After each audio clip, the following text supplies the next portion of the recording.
Ancaman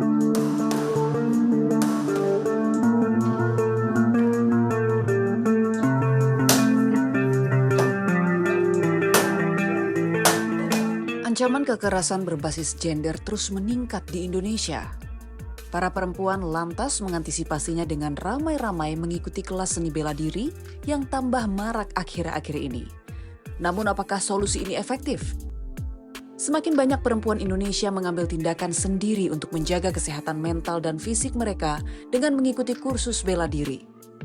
Kasus pemecatan Ketua KPU karena pelecehan seksual terhadap seorang pegawai perempuannya adalah salah satu dari serangkaian kasus kekerasan terhadap perempuan di Indonesia yang terungkap karena para korban mulai berani berbicara secara vokal.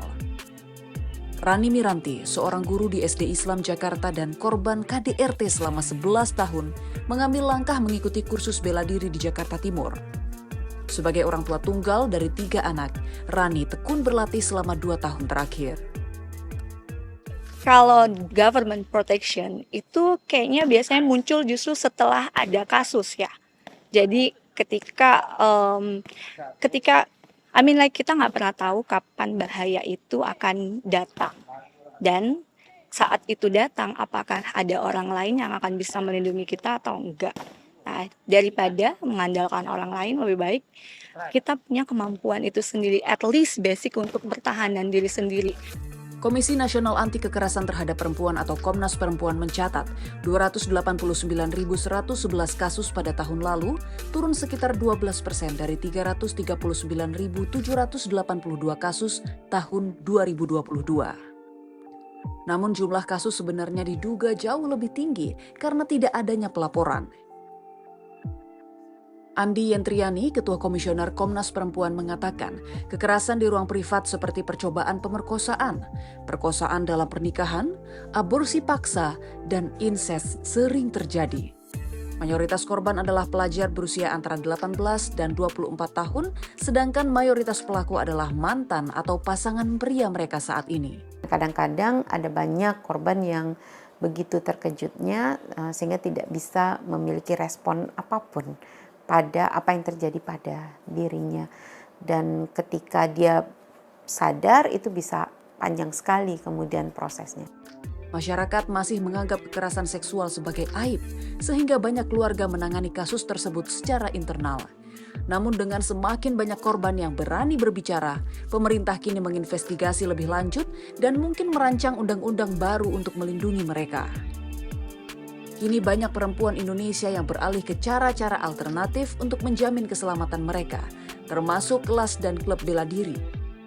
Bagi Rani, yang suaminya berulang kali menyerang dan menganiayanya secara fisik, Muay Thai adalah cara bela diri yang paling cocok baginya karena membantunya memperoleh lebih banyak keterampilan, kepercayaan diri, dan teknik pencegahan. Berasal dari Thailand, Muay Thai adalah bentuk kickboxing yang mencakup serangan lutut dan siku, tendangan, dan pukulan. Stress release saya adalah boxing, karena saya pernah ada di physical abuse yang saya tidak bisa melawan. Nah sekarang akhirnya saya punya pelampiasan itu dan saya punya skillnya. Pelatih Rani, Rahimatul Hasanah mengaku kewalahan dengan meningkatnya permintaan dari wanita yang ingin belajar bela diri. Hasanah mencatat bahwa sebagian besar perempuan yang mengikuti kelas bela diri adalah mereka yang pemalu dan beberapa di antaranya pernah mengalami pelecehan di masa lalu. Suami Hasanah, Rizal Zulmi, seorang petarung MMA profesional, mengatakan bahwa meningkatnya tren perempuan yang belajar seni bela diri menunjukkan kepada para pelaku kekerasan bahwa tidak semua perempuan adalah mangsa yang mudah. Memang perempuan di zaman sekarang sangat butuh yang namanya bela diri. Karena kita tahu kejahatan-kejahatan banyak terjadi pada perempuan. Karena perempuan dianggap lemah. Bukan berarti dengan perempuan itu latihan bela diri, terus dia berpikir akan bisa mengalahkan penjahat. Nggak mesti. Dengan bisa bela diri, bisa mempertahankan diri, ada kesempatan ya kabur daripada pasrah aja.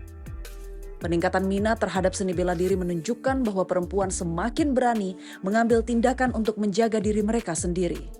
Undang-undang baru yang menetapkan hukuman bagi kekerasan seksual merupakan langkah penting.